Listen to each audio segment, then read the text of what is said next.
I, 29F, dated a guy Joe, 30M, for 3 months before he left me to go back to his ex Kim, 30F.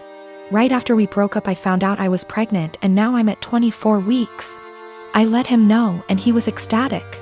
Turns out his girlfriend had fertility issues and would likely never be able to get pregnant naturally, and he has always wanted to be a father.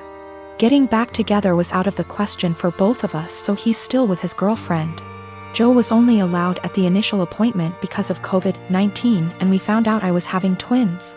According to Joe, when he told Kim, she had a mental breakdown about her infertility and wanted to talk to me. I met them at their house and Kim stated that she wanted to be involved in my pregnancy because she would eventually be the children's stepmother.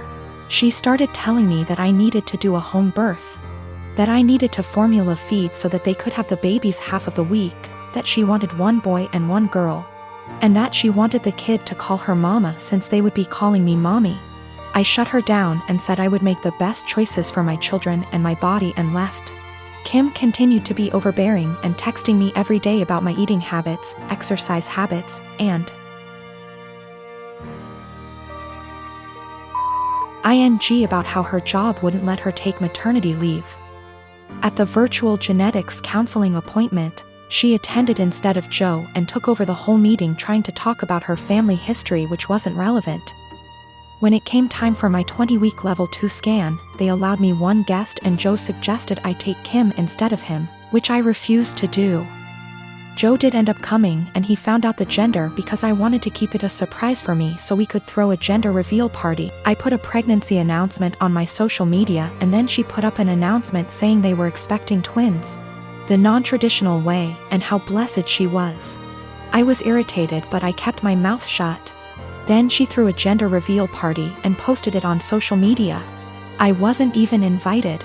She also announced that she's having a baby shower.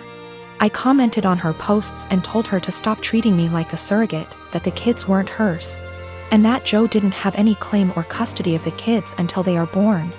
I then called Joe and reiterated all of this and stated that I would not be seeing either of them until we went to family court, and that my mother would be my birthing partner. He and Kim and some of her friends and family are saying I'm an asshole, and her mother even called and insisted I give her one of my babies. Like, this is the Parent Trap? I'm definitely getting a lawyer ASAP. Y'all have scared the shit out of me, but I'm happy you did. We used condoms because I do not react well to hormonal birth control, and I had to wait to get a non-hormonal IUD because of other medical issues.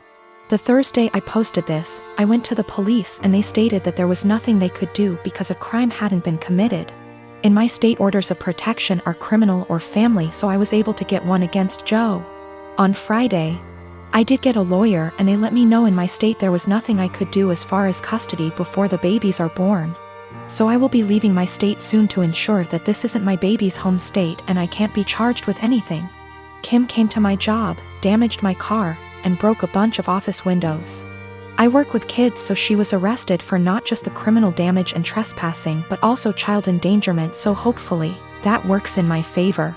Also, if Joe did it on purpose, I don't think Kim knew, because she was screaming at me about how I stole her life and everything I had was supposed to be hers. I have orders of protection against both Kim and Joe. I left the state anyway and Joe and Kim started harassing me again because there's no legal jurisdiction when you leave the state.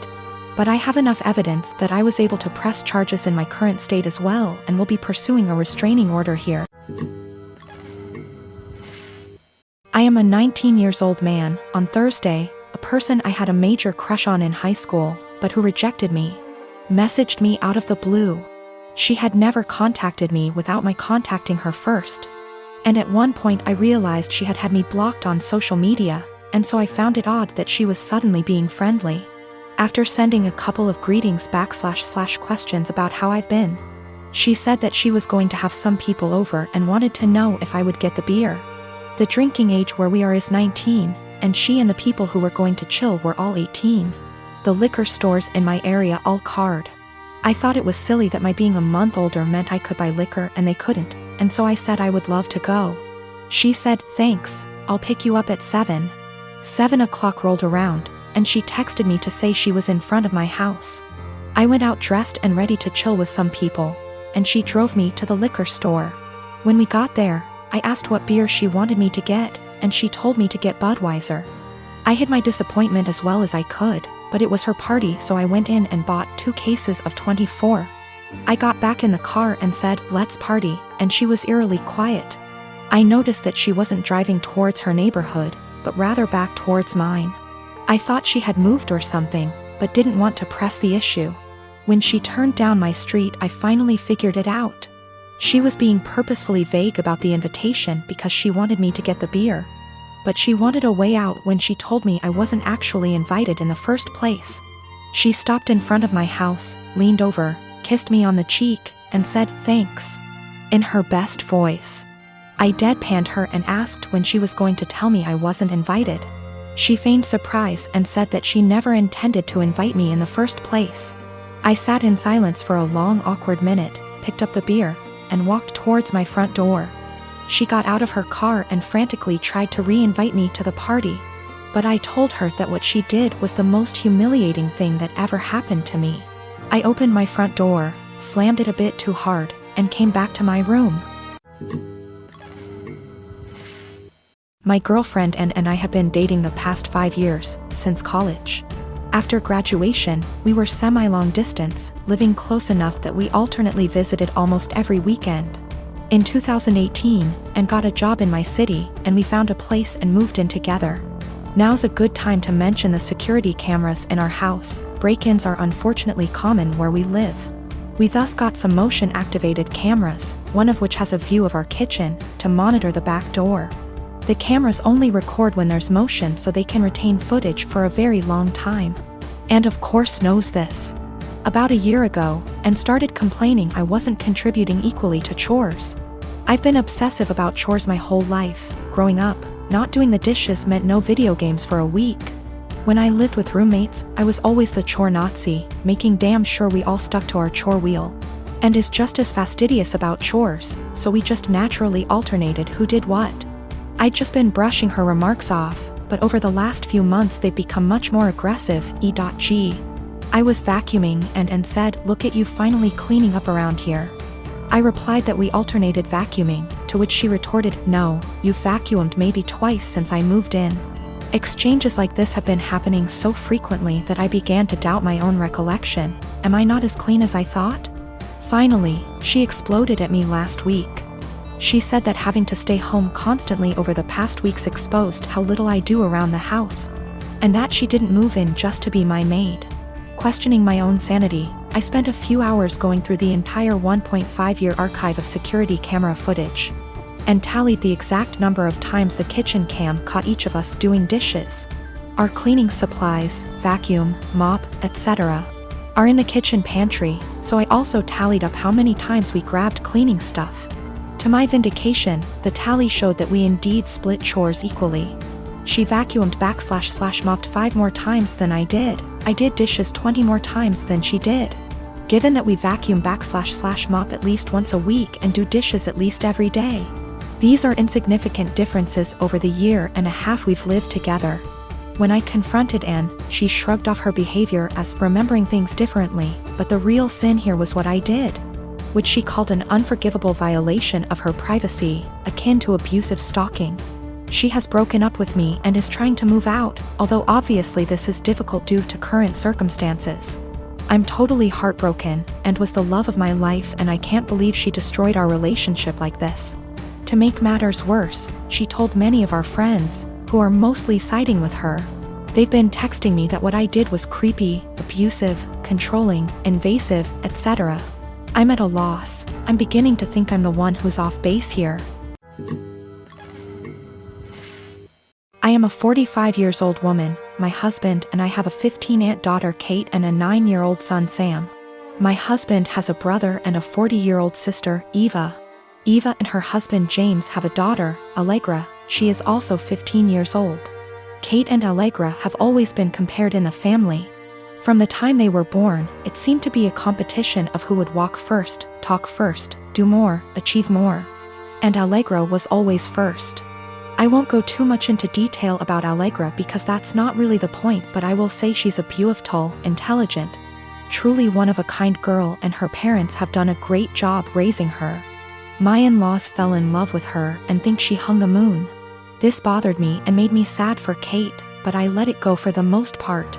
There's no doubt in my mind that they love all the kids equally, but out of the two girls you can tell who they admire more. Every summer, the whole family visits a holiday home that Eva shares with my in-laws. Over the summer, Kate met a boy, Luke, who was also holidaying in the area. They started dating. This was Kate's first experience with boys. Allegra had friends who were nearby, so for our first few weeks we didn't see her much. About 3/4 of the way through the holiday, Kate invited the boy she'd been seeing to dinner. Allegra was told to come, and afterwards she would be going to a party. At the dinner, it was clear that Luke was very attracted to Allegra. After dinner, Luke decided he would go to the party Allegra was going to, as he had also been invited. They both asked Kate to go, but she wasn't allowed and was very upset. My husband and I felt it was not a safe or appropriate environment at her age. Eva informed us, because she knows we do not allow Kate into these environments, that it was an adult party, where there would be drinking and possibly other things going on.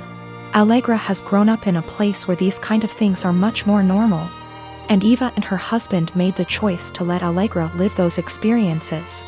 From what I know and have seen, she handles it exceptionally and it has not caused any issues. However, it is not the way we have chosen to parent Kate, and so we didn't allow her to go.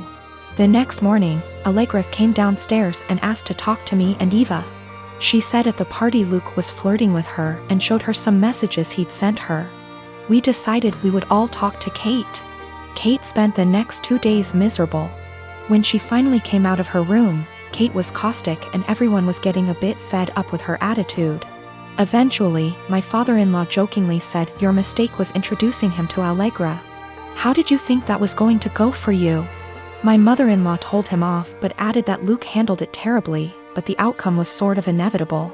Kate left the table in tears. We managed to get through the rest of the holiday, but when my husband brought up plans for Christmas, Kate refused to go. She said she couldn't bear being ridiculed by her own family and constantly compared to Allegra. After seeing how much this was affecting her, I spoke to my husband and said we shouldn't go.